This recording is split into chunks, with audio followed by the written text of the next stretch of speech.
Bienvenidas y bienvenidos a su programa, ya lo dijo la Corte, en el cual analizamos los fallos emblemáticos, las sentencias más relevantes del Tribunal Constitucional de México. En esta ocasión vamos a platicar con nuestras invitadas de la sentencia que resuelve el amparo directo 4/2022, que nos va a permitir entender los desarrollos jurisprudenciales, la forma en la que la Suprema Corte ha venido construyendo la interpretación del principio de presunción de inocencia en relación a un caso que es un caso conocido, que es un caso mediático incluso, lo quiero decir así de entrada, porque fue objeto de un documental que se transmitió a través de una plataforma digital muy conocida cuya dirección estuvo a cargo del destacado cineasta mexicano Roberto Hernández. Estamos hablando del caso Duda Razonable. Esa es la sentencia que hoy vamos a analizar con nuestras invitadas y para efecto de que entendamos el contexto fáctico y las cuestiones argumentativas que la sentencia desarrolla, le doy la bienvenida al programa a Erika Yasmín Zárate Villa. Erika, bienvenida. Gracias. Gracias por estar aquí, muy amable. Y también le doy la bienvenida al programa a Patricia del Arenal Urueta. Patricia, bienvenida. Muchas gracias por la invitación. Empezamos contigo, Patricia, porque de la lectura de la sentencia me da la impresión que los hechos del caso, lo que llamamos el contexto fáctico, incide mucho. Incide mucho, no solamente porque es el inicio, el arranque, sino porque se concatena de manera muy cercana, muy precisa, con el desarrollo que en términos de la argumentación va a resultar de la sentencia. Coméntanos este contexto fáctico para que quienes te están viendo entiendan exactamente qué fue lo que sucedió. Sí, claro que sí. Tienes toda la razón. Esta sentencia no la podemos entender sin aproximarnos a los hechos. ¿Cómo inicia esta acusación? Bueno, son 3 personas, 3 hombres, que van a ser sentenciados por el delito de tentativa de secuestro. Y todo inicia a partir de la denuncia que hace una persona que se encuentra un día, junio de 2015, en Macuspana, en su negocio. Advierte, según narra, que hay 2 personas afuera de su negocio vigilándolo y que eso le genera pues temor, sospecha. Llama entonces a una patrulla, la patrulla se aproxima a su negocio, efectivamente ve a 2 personas que serán 2 de nuestros inculpados en este caso, los interroga, les dice qué hacen aquí. Y resulta que ellos dicen, bueno, es que estoy aquí porque mi vehículo, una camioneta viejita, tenía una falla mecánica. Bien, de ahí, después de esta narrativa, saltamos a otra narrativa. Y esto es importante porque hay como una desconexión en las acusaciones. La siguiente narrativa tiene que ver con lo siguiente. El señor que estaba fuera de su negocio emprende en ese momento, después de tener esta especie de entrevista con los policías, emprende en ese momento digamos, camino hacia un destino en particular ahí en mismo Macuspana, y a la altura de una gasolinera, también junto a un establecimiento comercial, advierte que, según narra en juicio, advierte que hay una persona en un Jetta verde, él iba en una camioneta RAM, una persona se le aproxima con su coche, ¿no? Y empieza a cerrarle el paso y lo que ocasiona es una colisión. Entonces, en ese momento, él narra, la presunta víctima de este caso, que esa persona le ha dicho, esto es un secuestro, párate. A partir de ahí, ¿qué pasa? Él activa un arma que trae en su camioneta, le dispara en la mano. Aparentemente, el conductor de ese vehículo sale huyendo en unos matorrales y a partir de ahí, la presunta víctima llama a una patrulla que aparece en este lugar y les dice a los policías, me acaban de intentar secuestrar y mi secuestrador está escondido ahí, debe estar sangrando, y a la vez en ese momento logra ver a 2 de nuestros inculpados, los que habíamos mencionado en la primera narrativa, los logra ver en el mismo lugar, en la gasolinera, y entonces dice, ellos también participaron en el secuestro. Con esa acusación, así de simple, así de llana, inicia este complejo proceso. Entonces los detienen, inicia, digamos, lo que suele suceder en cualquier proceso. Lo curioso, más allá de estos detalles, es que por esta acusación de tentativa de secuestro, los liberan realmente a las 48 horas. O sea, Porque no, a la fiscalía. los llevan a la Está, fiscalía, toman sus declaraciones. Ahí después los inculpados van a argumentar que hay tortura y por supuesto que son víctimas de una detención arbitraria, pero en realidad, digamos, eso no lo tenemos en el expediente. Lo que sí sabemos es que declaran y una vez que se emiten estas declaraciones, inicia la fijación de audiencias. Pero, curiosamente, por esta acusación en particular, ¿no? Sobre los hechos que acabo de narrar, ellos son liberados. ¿Qué pasa? Que después regresan, ¿no? Siguen siendo encarcelados, para ponerlo en términos muy simples, por otro proceso relacionado con el secuestro de la hermana de nuestra presunta víctima. ¿Ok? que aquí ya, quien te esté escuchando dice, Ya se perdió.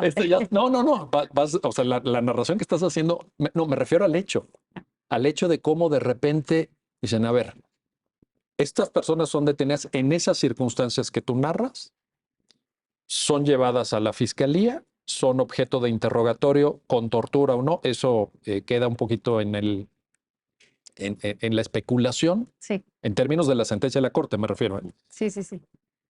Se dice, no, fíjate que aquí no hay elementos, ¿qué? E inmediatamente entra en escena otro contexto fáctico, otros hechos y otras víctimas. A ver, ¿y entonces? Y entonces se sigue un proceso por ese otro delito, ¿no? Que también era secuestro, ese sí no en tentativa, pero todo resulta en que esas investigaciones también son infructuosas y también da lugar a una absolución. El problema es que la fiscalía parece que tenía los tiempos computados de manera muy exacta porque nunca logran realmente salir de prisión con motivo de esta sentencia, y entonces lo que resulta es que ellos después se abre otro proceso en su contra, se insta una nueva acción penal, y entonces esta sí es por los hechos que acabo de describir en junio de 2015. Es ¿Cuánto decir, tiempo pasó ahí? esto ocurre en 2017. O sea, pasaron 2 años 2 de años. investigación. A ver, nada más para entender entonces, ¿estas personas están privadas de su libertad 2 años? Sí. Ya llevan 2 años encarcelados. Hasta que se dicta, sí, 2 años en esta parte de la narrativa. Y de repente, cuando ya están, cuando ya llevan ellos 2 años, les dicen, oigan, esto por lo cual los acusaron no caminó, no transitó la sentencia absolutoria, pero ¿qué creen? Retomamos aquello que estaba. ¿Sí, sí es así, Patricia? Tal cual, retomamos aquello que estaba pendiente. Porque debe haber habido nuevos datos, ¿no? Nuevas líneas de investigación, ¿verdad? Veremos que en el fondo de la sentencia analizamos ese punto y la conclusión es que no la había. No había nuevos elementos, no había, digamos, lo que podría ocurrir en otros casos, un tipo de prueba superviniente. No es el caso. Se abre la acusación con los dichos de la víctima de aquel día, de 20 de junio, en la gasolinera. Déjame preguntarte esto, Patricia, pero nada más porque esto sí importa mucho. ¿Y en esos 2 años la fiscalía qué hizo? Eso es curioso porque no nos llega la información de lo que ocurre en esos 2 años de manera muy clara por una razón, porque el Tribunal de Juicio Oral, como veremos después, a la hora de juzgar el caso, decide que nada de eso va a ser materia de la litis durante el proceso. Y entonces, ¿qué pasa? Que no se puede producir prueba relacionada con las actuaciones, digamos, que la defensa dice fueron de mala fe durante todos esos 2 años. Por eso mismo no tenemos nada acerca de tortura, no tenemos nada acerca de detención arbitraria, porque más que los alegatos de ellos, pero no existe, digamos, no existe protocolo de Estambul, lo que normalmente sucedería, porque el Tribunal de Juicio Oral dijo, eso forma parte de otro proceso. Entonces, es ajeno a la litis y se refiere al proceso llevado por el secuestro de la hermana de la víctima que he comentado. Oye, un último tema de contexto fáctico y voy contigo, Erika. Este señor, cuando se desplaza de su almacén, se sube a la camioneta RAM que describiste y avanza en una ruta que a la postre lo lleva a las inmediaciones de una estación de servicio para cargar gasolina, etcétera. iba acompañado de su hijo, ¿verdad? Correcto, es correcto. Porque se suman los dos testimonios. Es correcto. Bueno, Sí, sí, sí. a ver, ok, ahí están los hechos. Ahora, Erika Zárate, lo que nos acaba de narrar Patricia, ya de entrada, o sea, escuchando los puros hechos, ya sería muy llamativo. Porque no hay claridad en las versiones aportadas, parece que el caudal probatorio pues no es muy abundante. Suena raro que se detenga alguien por un secuestro, pero a las 48 horas se diga no, en realidad te voy a acusar por otro secuestro y a los 2 años se diga es que como este no permitió lograr una sentencia condenatoria, mejor me regreso a mi versión original. ¿De qué nos habla todo este contexto fáctico, Erika? Estamos ante un trabajo, por decirlo, descuidado de la Fiscalía. Estamos ante una judicatura local en Tabasco que no traduce o que no incorpora los estándares que ha fijado la Suprema Corte, porque hay muchos antecedentes. Ahorita vamos a ir a ellos, hay muchos precedentes, ¿no? E incluso la Corte Interamericana. Un primer comentario. Un primer comentario es que efectivamente esto es muy interesante. Siempre se habla, y lo digo para la ciudadanía, que bueno, no tiene que ser experta técnica en saber esto, pero siempre se habla de que los jueces pueden tomar una decisión sin pensar en las víctimas y que dejan libres a personas. Y hay un gran peso de la opinión pública sobre esto, pero es que los jueces están llamados a trabajar por respetar los derechos humanos y porque se hagan valer. Entonces tendríamos que enfocarnos más a qué hace todo el sistema de procuración de justicia, porque estos, como bien mencionas, estos estándares que nos dice de presunción de inocencia no aplican solo para los jueces en el momento que van a dictar una sentencia, tendrían que aplicar en el momento en que qué pruebas tengo como Ministerio Público para abrir una investigación, si realmente esto puedo hacer algo. implica un trabajo en donde las fiscalías se asumen como protectoras de derechos humanos también. Sí, también tendrían que ser porque, o sea, no tienen un papel de verdugo, porque eso me parece que ya está muy superado en la historia de la humanidad en México y en donde sea. Las fiscalías es un sistema de procuración de justicia donde tenemos que velar por los derechos humanos de todos. Y entonces no puedo iniciar investigaciones simplemente por sospechas. Y si las inicio, pues tendría que investigar un poco más. Entonces, como bien dice Patricia, abren algo cuando a lo mejor no tuvieron ni siquiera que pasar de ese momento de investigación. ¿Tú consideras, Erika, que este caso, de alguna forma, y tal vez alguien podría decir, bueno, pero es una anécdota, es un caso aislado, pero te lo pregunto para efectos de la comprensión de lo que aquí vamos a analizar, ¿de alguna forma refleja el estado de calamidad en el que todavía hoy se procura justicia en México? ¿O será, No, será un caso muy parece, aislado, muy episódico? me parece que no sería así porque, a ver, primero recordemos que en 2008 vino la gran reforma del sistema acusatorio precisamente para evaluar que ese sistema que antes llamábamos mixto o inquisitorio tenía todas estas deficiencias, ¿no? Y el sistema acusatorio, pues quizás los poderes judiciales locales, el federal, hubo una gran capacitación para esta forma de entender el sistema en que lo primordial son los derechos, pero tendríamos que fijarnos si esas deficiencias en las fiscalías se transformaron o no con el sistema acusatorio. Pero este caso Pareciera que no. pareciera que no. Pareciera que Oye, no. porque mira, te pregunto, por ejemplo, ¿que no hay un principio de buena fe en la actuación ministerial? Sí, claro.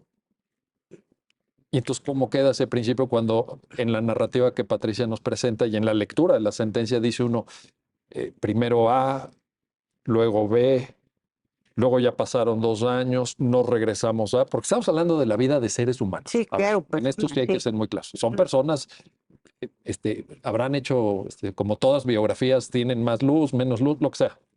Pues son seres humanos que tienen sus derechos y que, ahorita decías, la fiscalía y desde luego los poderes judiciales locales y el federal tienen que resguardar eso. Claro, ¿Qué pasa con principio de buena fe? pues que parece que no existe, ¿no? Que Y además está en el Código Nacional, es un correcto. principio de buena fe procesal. ¿Y es obligatorio? Y es obligatorio porque obliga a todos los operadores del sistema de procuración de justicia. Insisto, o sea, todos estos derechos no se ponen ni se activan hasta que alguien va a dictar una sentencia.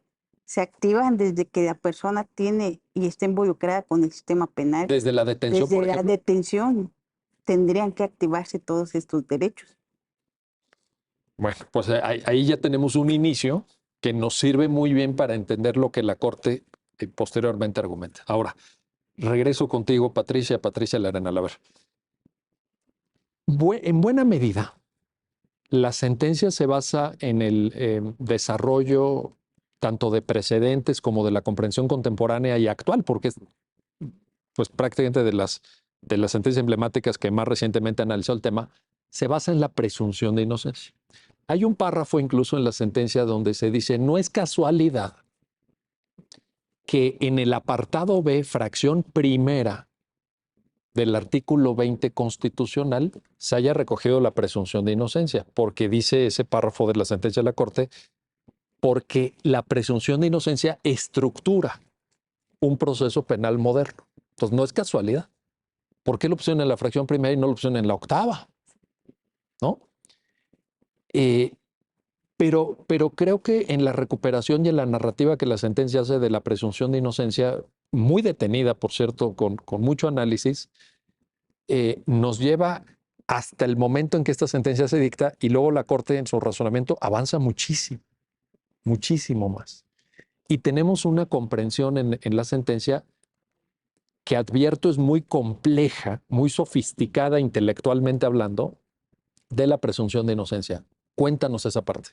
Sí, digamos, lo primero que hay que decir es que cuando llega el amparo, surge la interrogante de desde qué, digamos, qué derecho vamos a utilizar como parámetro de control, ¿no? Porque hay alegatos, hay muchos alegatos en este caso. Hay alegatos de violación a la defensa adecuada, pero hay alegatos, digamos, también muy claros y contundentes sobre violación al principio de inmediación. En fin, obviamente temas probatorios, y para tomar una decisión que nos permitiera respetar el principio de mayor beneficio, que es una metodología en amparo que permite, más bien obliga a los juzgadores a atender de manera prioritaria aquello que mayor beneficio le va a dar a las personas involucradas en un proceso penal. Siguiendo esta lógica, se toma la decisión, la Corte llega y toma la decisión y dice, lo importante aquí es verlo desde la perspectiva de presunción de inocencia. Y por eso desde el inicio de las consideraciones dice, por mayor beneficio, las demás violaciones que sí pueden haberlas, ¿no? Porque definitivamente no están descartadas y son lógicamente independientes, van a ceder frente a este parámetro de control que es el de la presunción de inocencia. ¿Por qué? Porque nos va a permitir vislumbrar todo el cúmulo de violaciones de la manera más amplia posible y llegar al resultado que nos parece debe ser contundente, que es, por supuesto, el amparo liso y llano, lo adelanto. Y solamente un enfoque de presunción de inocencia es el que va a permitir este análisis. Entonces, la Corte decide optar por esta vía. Efectivamente, en un primer apartado lo que hace es recuperar precedentes recientes. Yo diría sobre todo los que más destacan son de la 10ª época, muchos de primera sala, por supuesto, por ser la especializada en materia penal, pero algunos otros de pleno que recogen ya toda esta doctrina. Y es doctrina que a su vez recoge la voz de la Corte Interamericana y su ratio decidendi. Entonces, doctrina muy, pues obviamente muy vanguardista, muy seria, muy abstracta acerca de la presunción de inocencia, sobre su concepción poliédrica.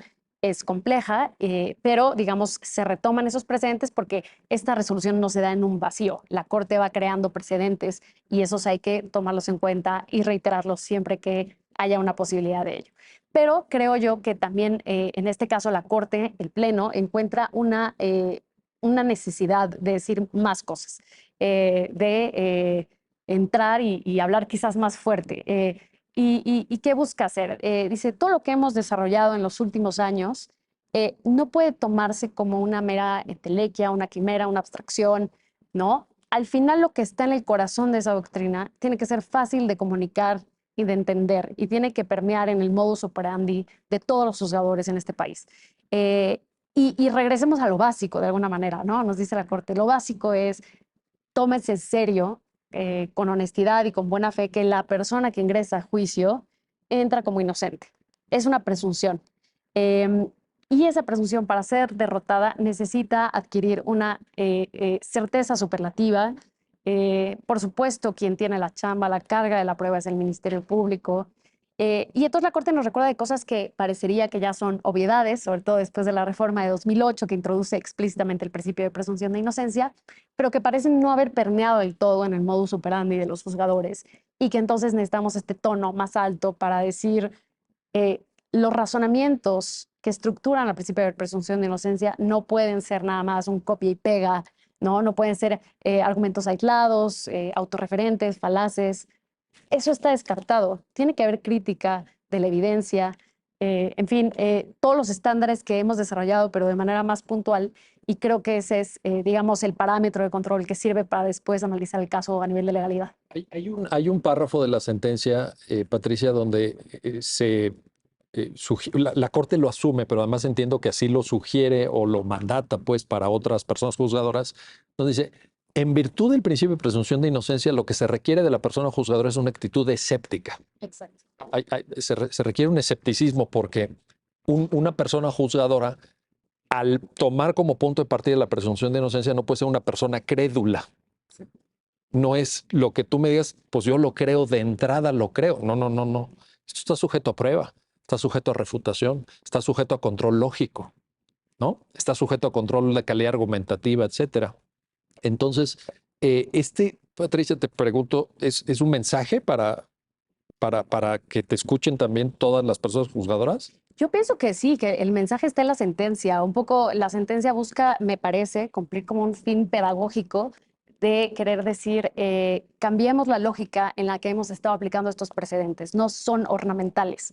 Tiene que venir a cambiar las inercias. Y algo que recupera también la sentencia en ese mismo tono es que el juzgador que verdaderamente ingresa al terreno de juicio como juzgador imparcial, respetuoso del principio de presunción de inocencia, se va a despojar de estereotipos, no de creencias dogmáticas, desde estereotipos que se pueden tener acerca de si una persona se comporta de tal manera será culpable, ¿no? Y que están completamente desacreditados como con base científica, pero además son completamente contrarios al principio de presunción de inocencia. Eso ya se acabó. Hubo una reforma en 2008 que nos obliga a pensar de otro modo, y toda la jurisprudencia que se ha venido trabajando en estos años tiene que permear, tiene que trabajarse como una metodología rigurosa. Ahí está. Erika, creo que con esto que está planteando Patricia, que sí se ha avanzado mucho en la comprensión del principio de presunción de inocencia, porque incluso en la sentencia está citado un precedente que pues en su momento se repitió mucho cuando la Corte dijo, bueno, es que la presunción de inocencia está recogida en la Constitución mexicana de manera implícita. ¿Se acuerdan de aquella tesis de que estaba de manera implícita? Porque ni siquiera figuraba en el texto de la Constitución mexicana. Esto se incorporó en 2008. Si nosotros tomamos en cuenta ese punto de partida y llegamos a la lectura de esta sentencia con toda la complejidad, con toda la... recupero el concepto de entender la presunción de inocencia como derecho poliédrico.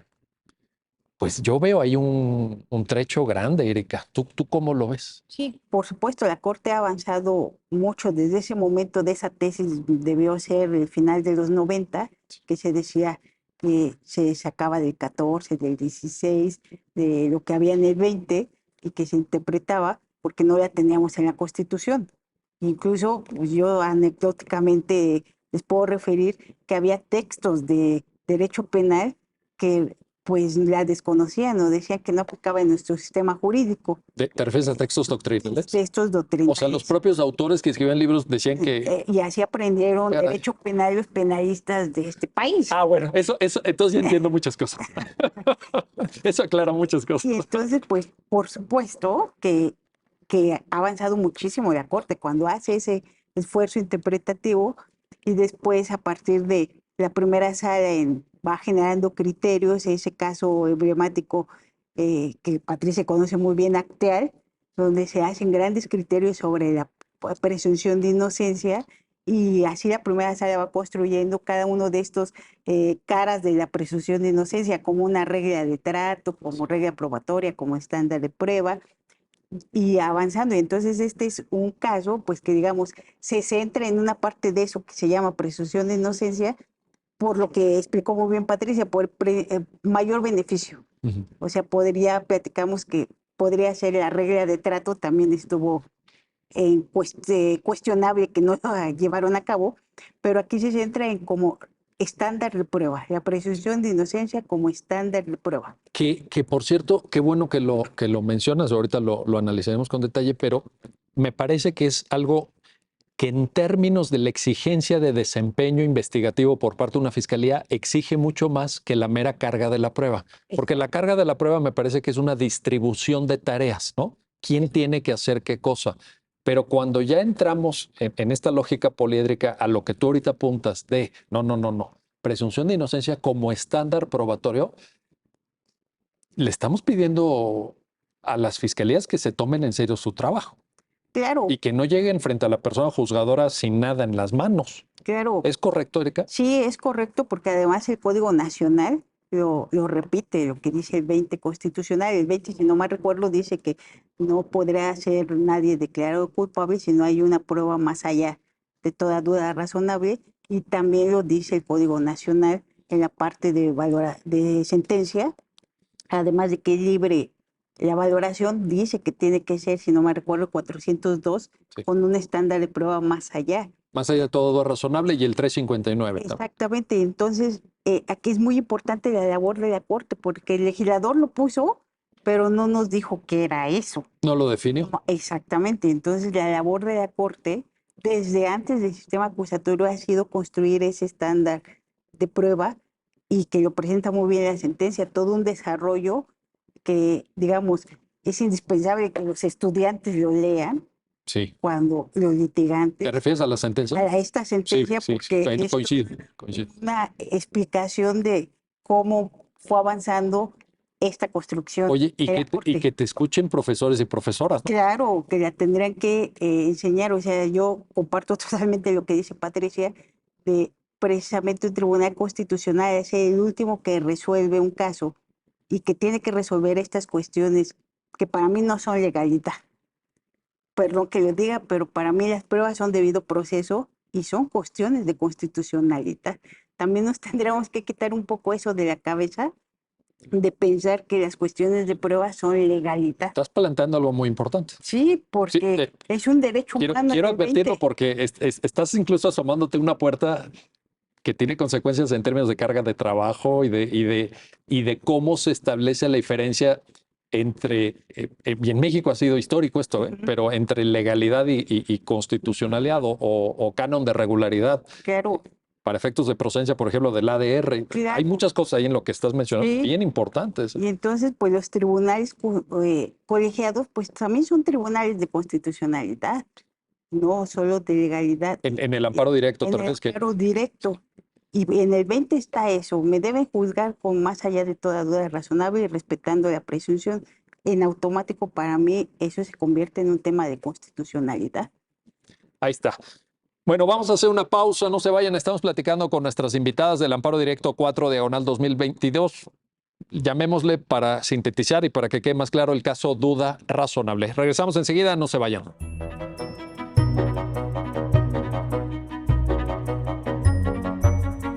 Ya estamos de regreso, ya estamos de vuelta en su programa, ya lo dijo la Corte, para continuar en la conversación con nuestras invitadas sobre la sentencia que resuelve el Amparo Directo 4 Diagonal 2022. Lo llamamos de manera convencional el caso duda razonable porque fue objeto de un pues muy aclamado documental que se transmitió en una plataforma digital. La dirección estuvo a cargo de el destacado cineasta Roberto Hernández.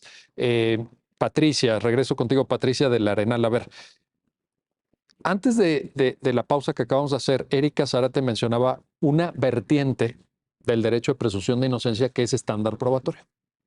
Y me parece extraordinariamente importante que lo ponga en la mesa, que esté en la mesa, porque la sentencia, dentro de los diversos significados de presunción de inocencia, creo que es el que toma y desarrolla más. Cuéntanos qué implica en términos del caso que se está analizando. Exacto, yo creo que aquí es donde el Pleno decide en esta sentencia que la aproximación particular que le va a servir para argumentar todo el análisis probatorio es el estándar de prueba. ¿Y por qué? Porque la doctrina que ya se ha venido desarrollando y ahora, digamos, que se pone más énfasis en ciertos alcances, básicamente exige que se cumpla con un estándar muy alto, ¿no? Digamos, en el que la duda siempre va a ceder en beneficio de la persona. Y esto es algo que parece muy obvio, pero de ahí viene la idea de duda razonable. Ante cualquier duda, la persona debe ser absuelta. Obviamente hay mucho que decir sobre qué implica el estándar de prueba, pero digamos, lo que intenta hacer el Pleno en este caso es ejemplificar cómo debe llevarse a cabo el análisis de prueba, normalmente en cualquier juicio, porque efectivamente lo que hace el Pleno es revisar directamente la sentencia de un tribunal de juicio oral. Y entonces va a decir, bueno, primero vamos a ver qué aportó el Ministerio Público, porque uno de los, digamos, de las exigencias de la vertiente de presunción de inocencia como estándar de prueba es que efectivamente sea el Ministerio Público quien aporte la prueba de cargo. Entonces, primero examina qué me aportaron, qué me traen. Y esa es la operación con la que inicia el razonamiento. Vemos entonces que hay una declaración en la que ya comentaba al inicio del programa, que es la de la presunta víctima, que hace esta acusación en juicio y que después al Tribunal de Juicio Oral le va a servir para fundamentar todo lo demás. ¿Por qué? Porque le da una credibilidad absoluta que la sentencia llama dogmática, ¿no? Después esta sentencia de manera crítica dice, le diste una credibilidad al dicho de esta presunta O sea, víctima dogmática como incuestionable. como incuestionable. Claro, Solo entonces, asumimos, como él lo dice, como si fuera reflejo fidedigno de lo que sucedió en la de realidad. la realidad, exacto. Entonces, partamos de la veracidad de esta persona, de su dicho, le vamos a además asignar ciertos adjetivos a toda su narrativa que nos dice la sentencia después también se asignan de manera dogmática. ¿Por qué dogmática? Porque no hay en ningún momento un contraste con otras pruebas aportadas en el expediente, ¿no? Digamos, en el juicio oral más bien. Entonces, como no hay un contraste y no hay una confrontación, estas pruebas, estos dichos no están respaldados por nada más. Se asume su veracidad de manera dogmática y es esta premisa la que anima toda la sentencia de culpabilidad que está revisando la Corte. Oye, déjame aquí plantearte algo. La sentencia de la Suprema Corte dice que el Tribunal de Juicio Oral de Tabasco pone ciertos calificativos a la declaración que es contundente, que es clara, que es cronológica. Sí. Cuéntanos esa parte. Sí, el Tribunal de Juicio Oral llega a esa conclusión, dice, declararon las víctimas, porque ahí menciona tanto al señor del taller como a su hijo, y se declararon sin mendacidad, sin titubeos, de manera espontánea, ¿no? Una serie de adjetivos. Y después la Corte, al casi finalizar su análisis, llega a la conclusión de que realmente los dichos de quienes que merecían esos calificativos eran precisamente la de nuestros inculpados. Entonces, eso me permite regresar a cómo está estructurada la sentencia del análisis de la Corte, ¿no? Dice primero, déjame ver qué trae el MP. Empieza a analizar qué trae, detecta esta falacia de por qué asume la veracidad de manera dogmática del dicho de la víctima sin respaldarlo con más evidencia, y al final va a recuperar y decir, bueno, no solo basta con demostrar que no hay nada más, digamos, no solo basta con mencionar qué no hizo el MP, y ahorita entro a más detalle ahí si quieres, sino que también vale la pena ver qué sí nos trajo la defensa, todo el trabajo proactivo que hizo la defensa. Y aquí se abre un apartado, digamos, que sería inusual, pero que me parece que la Corte está queriendo de nuevo generar esta retórica de por qué en este caso que tenías una defensa muy proactiva, que te estaba alegando violaciones, mala fe por parte de la Fiscalía, que además te estaba trayendo peritos, expertos, te estaba aportando evidencia científica, la decidiste desacreditar. Sus dichos los dichos de nuestros inculpados, que además hicieron algo que es, digamos, atípico, que es ellos pararse en el estrado y declarar qué ocurrió ese día. Tenían derecho a guardar silencio. Exactamente. Derecho constitucional. Es correcto, eso es importante. Por eso normalmente la gente que se ve incriminada en un proceso no testifica, no se para en el juicio. Pero aclaremos que es un derecho. O sea, Esto es porque es un para derecho. quienes nos están viendo, y eso no implica que sean Exactamente. culpables ni que se incline la balanza. Están en todo su derecho de no declarar. Es correcto. De hecho, la primera sala tiene criterios en los que ha dicho que cualquier inferencia en sentido opuesto sería inconstitucional y violaría el derecho a la no autoincriminación. Esto es normal, es deseable, es correcto, es parte de un derecho, del ejercicio de un derecho constitucional. Y entonces ellos deciden declarar, ¿no? Les interesa defender qué vieron, qué sintieron ese día y la Corte decide asignarle a ellos los calificativos que el Tribunal de Juicio Oral le había puesto al de la víctima. Digamos, un poco entonces regresando a tu pregunta original, la metodología de la Corte es ver cuál es el material que me trae la acusación, desacreditar uno por uno esos elementos y después llegar a la conclusión de que había mucho más material aportado por la defensa que no fue debidamente valorado. Y también eso viola la presunción de inocencia, es su estándar de prueba.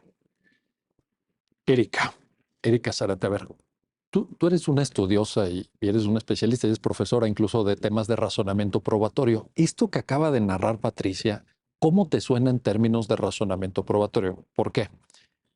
La asunción dogmática de la veracidad de las víctimas en un hecho que es un hecho público, que aceptaría diferentes matices si fuera un hecho de realización oculta, pues por el propio tipo de la naturaleza de las acciones. Pero esto fue en una carretera donde había una gasolinera a pocos metros, donde había además una tiendita, una de estas tiendas de conveniencia, a plena luz del día. No había nocturnidad, no había ocultamiento, es una vía transitada, incluso entiendo que es una vía que tiene mucho tránsito a lo largo del día, etcétera. Entonces, el tribunal dice, lo que digan las víctimas, pues ya de entrada se asume, ¿no? Y dos, esto que plantea Patricia de que, a ver, puede haber pruebas de cargo, nos tenemos que tomar con toda rigor, con toda seriedad las pruebas de cargo, pero también hay pruebas de descargo. ¿Y qué no? Te pregunto y te planteo, Erika, porque quiero saber tu punto de vista en esto. ¿Qué no el razonamiento probatorio moderno, el razonamiento probatorio vanguardista, no te diría, oye, juega con todas las piezas de la mesa? Tú no puedes como persona jugar con la mitad de las piezas. Claro. No puedes decidir esto sí, esto no. Juega con todo. ¿Cómo lo ves? Claro, esto tiene implicaciones muy, muy importantes. Como bien lo dijo Patricia, aquí había una actividad probatoria de la defensa, pero hay que recordar que si no lo hubiera, dado la construcción doctrinal de la primera sala de estándar de prueba, aunque no lo hubiera, con las pruebas que están en el juicio, tendría que el juzgador verificar si con esas pruebas puedo acreditar la versión de culpabilidad o también podría acreditar una versión de culpabilidad, y si las dos me llevan a la misma posición, pues ahí tendría que ceder la duda razonable. Entonces eso es súper importante, porque pareciera que estamos entendiendo el sistema acusatorio como si esto fuera que también, si la defensa no es activa, los derechos ya no van a ser plenos. Y a mí me parece que no, porque no estamos en un juicio civil, es un juicio donde está por medio de los bienes más preciados de la persona. La defensa puede ser activa, pero tampoco está obligada. Ahora, lo curioso es que en este caso sí lo fue. Sí, sí lo fue. Y entonces mayor énfasis en que además te están dando pruebas y no lo haces. Esto nos lleva a la sentencia, también es muy rico en esto de la sentencia, de como bien explicó Patricia, diciendo, mira, con estas pruebas que pasaba, cómo voy desacreditando esto. Y eso es muy importante, porque lo que mencionas, el razonamiento probatorio moderno, que no es una moda, sino es algo que es para que se cumpla el debido proceso, ¿qué tiene que ver? Que no tenemos que quitarnos esa idea de que es transcribir las pruebas. Y no importa que ya no haya un expediente en papel, ahora fácilmente podrían poner a transcribir a alguien en una audiencia, los de las pruebas, y eso no es un razonamiento probatorio. Pero cuando dices transcribir las pruebas, ¿te refieres a qué? el juez acríticamente reciba el caudal probatorio que le presenta la fiscalía y que lo... Cuando haga una sentencia nada más relate las pruebas. se presentó A, B, C, Sí, pero no dialogue exactamente. Pero tiene que o ser, no razone. tiene que ser razonamientos e inferencias que obtengo de esta prueba, cómo corroboro lo que obtengo de esta prueba, con cuál otra prueba, qué prueba lo contradice. O sea, tengo que ir a hacer un razonamiento lógico.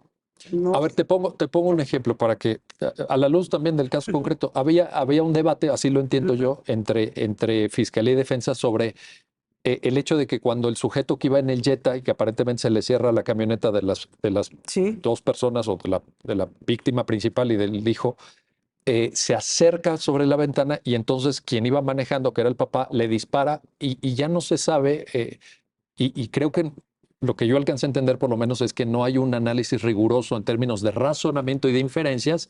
Ya no se sabe si este sujeto empuña un arma y entonces el que estaba dentro del carro se defiende o el que estaba dentro del carro por alguna razón, no me alcanzo yo a explicar cuál, pero habrá habido alguna razón, le dispara y lo que hace es un movimiento, el que estaba afuera hace un movimiento defensivo. Entiendo que esto no se discutió, pero esto es fundamental. En efecto, este es un caso muy interesante porque ya se hizo mención de que hay una serie, un documental, y ahí el público tendrá oportunidad de ver lo que pasó en la audiencia de juicio oral, que es lo que vieron los compañeros para hacer esta sentencia. Y también algo muy característico que recuerdo y que lo va a ver las personas en el documental y que a la sentencia habla de esto es precisamente la declaración de la señora víctima, que era una señora que ya no tenía buena visión por alguna enfermedad. Y entonces en la audiencia uno ve perfectamente que el fiscal le está diciendo, pero ¿verdad que sí son ellos? Pues, o sea, perfectamente. Y eso lo tendría que haber visto el tribunal de enjuiciamiento al hacer su razonamiento de que... Pues como dices, lo tendría que haber visto, pero si asume dogmáticamente que lo que dice la víctima, pues ya... Pero esto es muy importante subrayarlo, no solo por el imputado o las personas involucradas o acusadas, también para las víctimas, porque a las víctimas con sentencias aquí no les damos, o sea, no les estamos protegiendo tampoco sus derechos. Bueno, yo incluso me iría un paso atrás. Aquí, ¿quiénes son las verdaderas víctimas? Ellos, pero también esa víctima que va y denuncia, de nada me sirve que venga una sentencia que 10 años después le digan a la persona acusada, no fuiste tú. También eso es fallarle a las víctimas. Eso también es fallarle a las víctimas. Hay un tema, Patricia, que te lo tengo que plantear y sé que es un tema a lo mejor tedioso o un tanto técnico, pero le pido una disculpa al público, pero para mí es importante planteártelo antes de que termine el programa. La sentencia aborda una cuestión procesal, muy de técnica jurídica, basada en el hecho de que ellos, me refiero a los imputados, en contra de la sentencia que dicta el Tribunal de Juicio Oral de Tabasco, no presentan el recurso de apelación. El recurso de apelación lo presenta la Fiscalía y ahí es donde la sala cambia la temporalidad de la pena para pasar de 3 años y 3 años y 6 meses a 50 años, ¿no? Porque aplican una norma diferente, en fin, por alguna cuestión técnica. Pero la sentencia de la Corte, la que estamos analizando ahorita, le dedica varias páginas a decir, a ver, ¿qué consecuencias tiene en el marco del proceso acusatorio el hecho de que alguien no haya promovido un recurso? Porque sabemos que el amparo, bueno, pues es algo, es un proceso extraordinario, es un proceso que tiene principios como definitividad, etcétera, que hay que observar y que la Corte tiene que verificar. Claro, obvio, ¿no? Natural. Cuéntanos esa parte. ¿Cómo se, voy a poner así, perdón, pero cómo se salva la ausencia de apelación? Sí, claro, esta parte es muy interesante. Yo creo que la gente que tuvo oportunidad de ver el documental decía, pero qué caso tan obvio, qué gran injusticia. Pero cuando llega el caso a la corte, este desafío procesal realmente fue, digamos, como la gran pregunta que se hace, digamos, en el estudio, ¿no? Una cosa es decir, el amparo es totalmente procedente porque va en contra de una sentencia que les perjudica, que aumenta una pena de 3 a 50 años. Pero la gran pregunta que tenemos procesalmente es si se dan condiciones de preclusión o si hay un consentimiento de las violaciones ocurridas en la etapa de juicio oral, de tal forma que esas ya no se puedan plantear después en un amparo. Y como tú dices, aquí el quid es que el único apelante es el Ministerio Público, la Fiscalía. Ellos son quienes apelan, y entonces los inculpados no agotan el recurso, ¿no?, de apelación. Eso implicaría en una comprensión tradicional, que sé que la sentencia aparte de ella, pero en una comprensión tradicional que se conformaron. Implicaría eso, exacto. Y una de las causales, digamos, de improcedencia, ¿no?, del juicio de amparo es esto, como el consentimiento de las violaciones. Entonces, una posibilidad era simplemente no poder atender a nada de lo dicho respecto a las violaciones ocurridas en la audiencia de juicio oral y solamente centrarnos en una pregunta, digamos, bastante acotada, que era si se había suplido o no la deficiencia de la queja en favor de la Fiscalía al determinar el quantum de la pena, ¿no?, en este aumento. Entonces, obviamente, yo creo que la Corte evidentemente tiene que tomar en cuenta que este caso exhibe violaciones que simplemente nos hablan de una posición de vulnerabilidad de las personas procesadas. Y lo dice en el apartado que se refiere a la procedencia. Dice, en otros precedentes también he recuperado un estándar, digamos, atenuado de las exigencias procesales que aplican para personas en estas condiciones. Y ese estándar atenuado nos permite afirmar que existe una gran variedad de estrategias posibles y que es muy razonable considerar que habrá quienes, por ahorrarse un litigio y ante la posibilidad de, digamos, ver su libertad ya muy próxima, decidan no promover una apelación. Como estrategia de defensa. Como una estrategia de defensa. Esto es razonable. Y esta exigencia, digamos, atenuada, es consistente con otros precedentes del propio Pleno. Digamos, esto es como la racionalidad detrás, y también se da un argumento un poco más técnico que tiene que ver con la naturaleza del recurso de apelación previsto en el Código Nacional de Procedimientos Penales. Ya no es como antes, ¿no? Y de hecho hay una jurisprudencia de la Sala que de alguna manera cuya vigencia se reconsidera aquí, que dice, bueno, esa jurisprudencia decía, no, solamente podemos ver temas de quantum de la pena en esta secuela procesal, pero el Pleno en esta sentencia, en este caso, dice, no, puede voltear a ver todas las violaciones porque la litis de una apelación es abierta, existe suplencia de la queja. Entonces un tribunal de apelación está obligado a mirar violaciones a los derechos humanos y por tanto siempre va a caber la posibilidad de plantear una omisión de estudio y por tanto en amparo atenderlo. Entonces, sí es un reto, es un desafío que la Corte nos presenta, sí implica cuestionar jurisprudencia anterior, pero por supuesto creo esto lo hace al reflexionar sobre las implicaciones que ya mencionaba Erika de la reforma de 2008 y por supuesto las reformas de derechos humanos de 2011 y en materia. ¿Esto es una forma diferente de entender el principio de definitividad? Sin duda, sí, sin duda me parece. Ahora, y para quienes te están escuchando, quienes lean la sentencia, que se dediquen al litigio penal, pero sí implica la necesidad de que la segunda instancia se abra. O sea, no se puede ir directo, no se puede pasar, digamos, de la sentencia de primera instancia al amparo directo.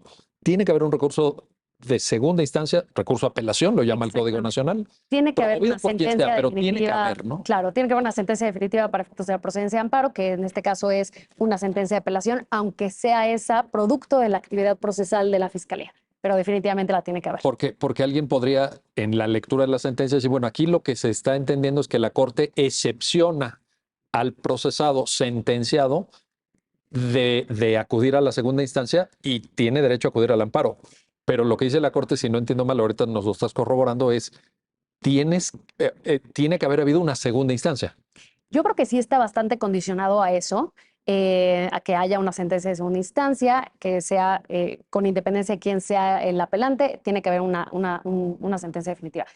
Pero me parece que los lectores de la sentencia podrán encontrar consideraciones ahí que permitan, digamos, reimaginar un poco el principio de definitividad, sobre todo en esta segunda parte que mencionaba, ¿no? Acerca de por qué aplica un estándar diferente para las personas procesadas y por qué es más indulgente el derecho, digamos, nuestra perspectiva de amparo y de derecho procesal penal. Lo que pasa es que coincido y lo del estándar atenuado de exigencias y darnos cuenta de la postura de vulnerabilidad frente al poder del jus puniendi estatal, que es algo, bueno, lo dijo Hobbes en el Leviatán, es algo abrumador. Pero yo creo que hay que ser muy precisos en esta acotación, porque si no, de facto, lo que estaría borrando esta sentencia es la segunda instancia penal en México.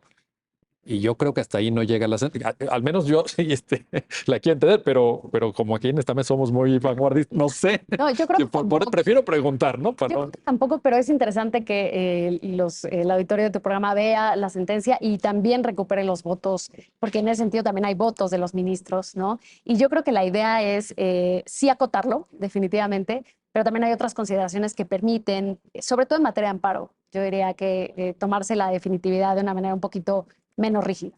Bueno, eso es importante.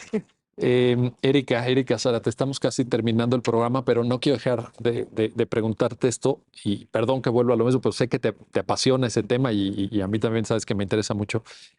¿No crees que esta es una sentencia cuyo mensaje de fondo es que nos tenemos que tomar los hechos y que nos tenemos que tomar el razonamiento probatorio en serio? Porque lo decíamos al principio, si tú desgranas los hechos y comparas el contexto fáctico con los elementos probatorios que efectivamente a la postre se desahogan en las audiencias, pues no da. Yo creo que no da, ¿no? O sea, ¿qué no es una llamada de atención? ¿Qué no es una señal de alerta de que efectivamente nos tenemos que tomar el razonamiento probatorio y el contexto fáctico en serio? ¿Lo entiendes así, Erika? Sí, ¿Es posible? yo lo entiendo así porque finalmente pues no podemos quedar nada más en cuestiones retóricas de decir aquí se acreditó más allá de toda duda Eso es razonable, muy común. porque no puede ser así. El hecho de que el legislador no nos diga qué significa más allá de toda duda razonable no significa que no tengamos que hacer eh, inferencias, precisar, porque esto está ligado a otro derecho humano que es el que tengo derecho a recibir una sentencia fundada y motivada. Es correcto. Entonces, por eso digo, el razonamiento no es una moda. Ese derecho ha estado ahí siempre. Es un derecho desde la Revolución Francesa. Entonces, nos tenemos que tomar más en cuenta los hechos. Sí, en penal puede ser más evidente, sí, pero en todas las materias En todas. tendríamos que tomarlo. En litigio medioambiental, en derecho de Todo. familia, hay muchos retos. Muchos retos, y entonces esta sentencia definitivamente tendrá que ser en materia de estudio en las licenciaturas de Derecho para enseñarles a los estudiantes sobre los temas de razonamiento. Oye, y una pregunta más, y ya con eso nos despedimos, pero ¿y no te parece que esta sentencia también empuja un poquito más en términos de generación de doctrina, de reflexión académica? Porque evidentemente a mí me parece que aquí hay un mensaje para personas que ejercen, como el caso de ustedes, la función jurisdiccional, pero que también nos dice a quienes participamos de la enseñanza del derecho, oigan, Pues ya yo no creo se que puede enseñar la prueba testimonial como se enseñaba hace 40 años. yo creo que el mensaje es para los procesalistas que llegáramos a tener en el país, de que el derecho probatorio no son reglas nada más, de saber cómo ofrezco una prueba y demás. Parte importante de esto es qué razonamientos lógicos, inferenciales hace la persona para llegar a decir esto está probado y que no es en su fuero interno. La De íntima que convicción. no, eso ya no puede seguir. Es un modelo racional. Es un modelo racional. Erika Zárate, Patricia Larenal, gracias. Gracias a las dos por ayudarnos a entender este caso y gracias a usted que hace posible su programa Ya lo dijo la Corte, en el cual se analizan los fallos emblemáticos, las sentencias más relevantes del Tribunal Constitucional de México. Hasta pronto.